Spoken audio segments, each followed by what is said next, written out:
That's Marko Ukalovic. I'm Ryan Leong, and we're here at Levi Stadium after witnessing the 49ers' tough 19-12 win over the Dallas Cowboys to send them to the NFC title game. That's one game away from the Super Bowl. Marko, great game, huh? It was a great game, and it was a tough, gritty game that the Niners needed to win. They knew Dallas was going to come in here and give them their all. And again, Dallas has a really good defense, just like the 49ers. Niners are the number one defense, and they proved once again that why they're number one. They got the turnovers when they needed. They won the turnover battle, and to me, that was a difference in the game today, Ryan, and why the Niners are going to Philadelphia and not Dallas. Exactly, and Dallas is a team that we watched the NFC version of Derek Carr. I can see why Ruth Kakias, our fellow co-host from the Truth, right? The Moment of Truth. Moment of Truth with Ruth Kakias. Ruth, we shout out to you because this was a tough one. I can only imagine how many expletives you were shouting through your television while watching this game. But Dak Prescott, 23 of 37 for 206 yards, but he throws 2 interceptions. Man, I tell you, watching him out there, it was like watching Derek Carr. It really was. Yeah, there was on those 2 interceptions, he made really poor decisions on throwing those balls that should not have been thrown. The one that Fred Warner intercepted, Jimmy Ward was right there, and CeeDee Lamb. How Dak Prescott didn't see Jimmy Ward right there is still mind-boggling. It goes off Ward's hands. Fred Warner gets the gift. The Niners then convert that, I believe, to 3 points for their field goal. But still, that, again, was a momentum killer for Dallas. They had opportunities to take advantage of their defense setting them up. And they had good field position on their special teams. And the offense could not take advantage of it. Dak Prescott just could not do what people have been wanting him to, Cowboys fans have been wanting him to do for the longest time now, and that's win a big playoff game. He was unable to do tonight. Yeah, I mean, they at least got that one road playoff win last week to get them to this point when they beat Tampa Bay, but they hadn't won a playoff game since, you mentioned 92, right? We were talking about that when I went to that NFC Championship game with my father at Venerable Candlestick Park. But the big play, of course, was the Diamador Lenore interception. He was the post-game guest I was able to get for SiriusXM, and a great game for him, and just a great game for the Niners defense again as a whole, because this game wasn't that good for the Niners. It was pretty ugly. Yeah, it was, and this was going to be an ugly type of game. I think anyone going into this thought that the Niners were going to blow out Dallas, it was wrong. That was not going to happen. That was not going to be what was going to happen today. You had 2 good teams who knew each other well from facing each other last year in the wild card round, and where that came down to the last play of the game. This one didn't exactly come down to the last play of the game, but it came down really to that one final drive with just over 2 minutes left. Dallas was not able to get a first down, and instead of going for it on 4th and 10 and being desperate with about 2:15, 2:10 left in the game, they decided to punt it. Okay, and Mike McCarthy was like, "Look, we got 3 timeouts. Our defense has been playing well. We could probably get the ball back." And but by the time they did, Niners were able to milk enough clock off. And with those 2 first downs, they got on that drive, and that basically ended things for Dallas. I got to get a chance to watch that last play again. Ezekiel Elliott took the snap, right?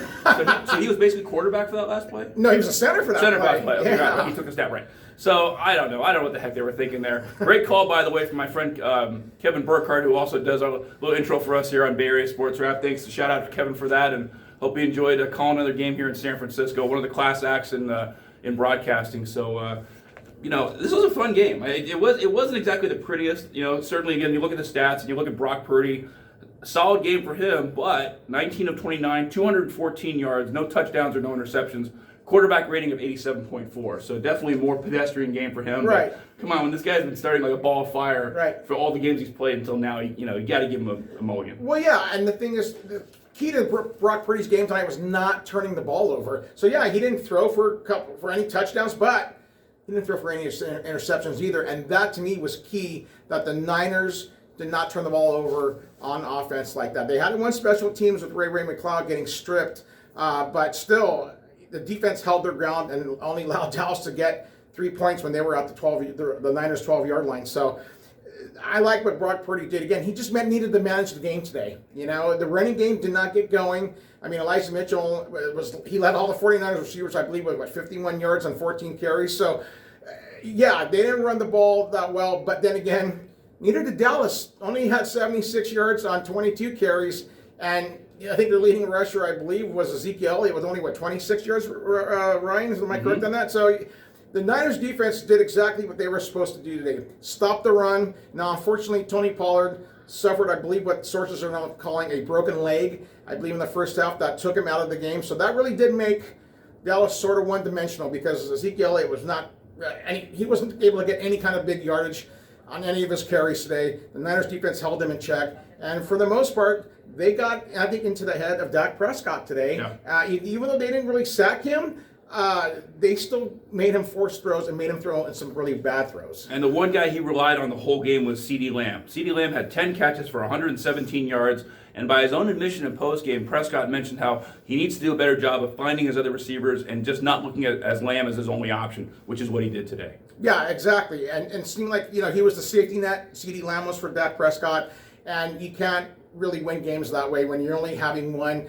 target out there. He had 13 targets, and everyone else didn't get hardly anything thrown to him today. So, again, when you make a team one-dimensional like the 49ers defense did with Dallas, especially in that second half, not allowing them to get, anything going offensively, just 3 points. I think they only gave up in that second half to them, the one field goal off the turnover.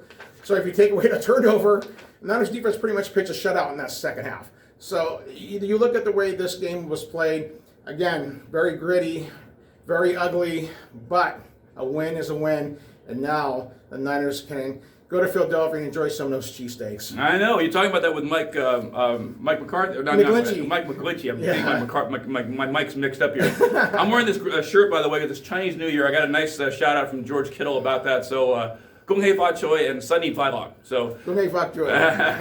So yeah, it was good. I was glad to wear it for that reason, and it was kind of cool because I got some good compliments on it. But Marko and I definitely looking forward to watching that game. We'll be seeing it on TV as the rest of you will be. We're not flying out to Philadelphia to watch that game, but it should be very entertaining. It is the early game, so it's going to start noontime for us next Sunday on Championship Sunday, followed by the Bengals and the Chiefs for the AFC Championship. A rematch from last year's championship game. So it's two good Championship Sunday games. You got the Niners and Eagles at 12, Bengals, Chiefs at 3:30. And, I think going into Philly, this is going to be another kind of ugly, gritty game that the Niners are going to need to win. You look at the way Philly's built. They got a quarterback in Jalen Hurts who's like Dak Prescott, can use his legs to get out of the pocket, has a strong arm, makes plays when they seem to not be made or seem impossible to be made, and then he makes them, right? And then they got a strong defense too. I think I heard earlier they have 6 first-rounders on that defensive line. So it's going to be a tough game for Brock Purdy and the 49ers, but I think the defense is going to do what they've done all year long, and that's win another game. They'll be their 13th in a row. This is their 12th win in a row, and sending them to Glendale for Super Bowl. I say this. We all know about the movie Rocky. Rocky Balboa is Philadelphia's favorite son.